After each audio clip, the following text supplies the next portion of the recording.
And so it was all happily done, and the king's son carried off the beautiful princess on the golden horse. The fox did not stay behind, and he said to the young man, "Now I will help you to get the golden bird. When you draw near the castle where the bird is, let the lady alight, and I will take her under my care.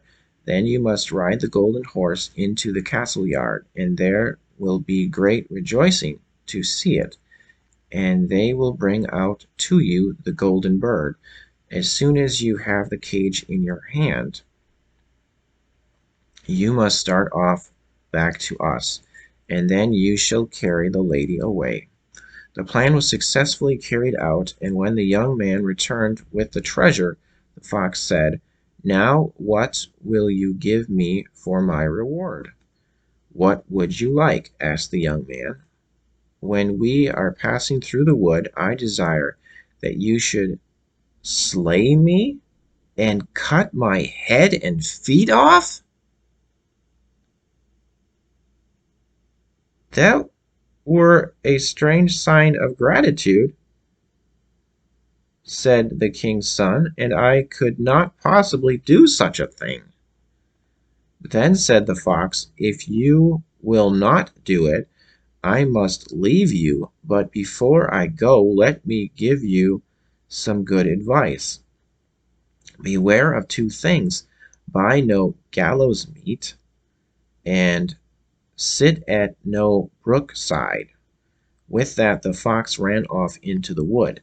The young man thought to himself, "That is a wonderful animal, with most singular ideas. How should anyone buy gallows meat? And I am sure I have no particular fancy for sitting by a brook side."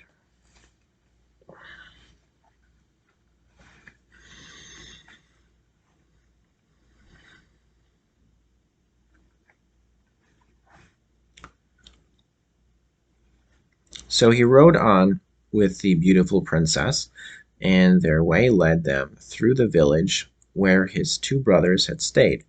There they heard great outcry and noise, and when he asked what it was all about, they told him that two people were going to be hanged.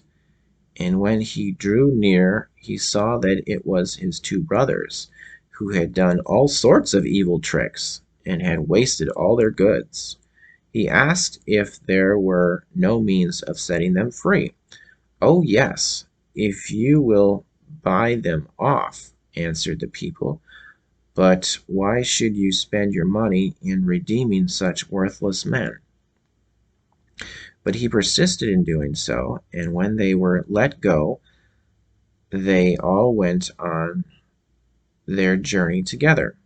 After a while they came to the wood where the fox had met them first, and there it seemed so cool and sheltered from the sun's burning rays that the two brothers said, "Let us rest here for a little by the brook, and eat and drink to refresh ourselves." The young man consented, quite forgetting the fox's warning, and he seated himself by the brook side, suspecting no evil. But the two brothers thrust him backwards into the brook, seized the princess, the horse, and the bird, and went home to their father. "Is not this the golden bird that we bring?" said they. "And we have also the golden horse and the princess of the golden castle."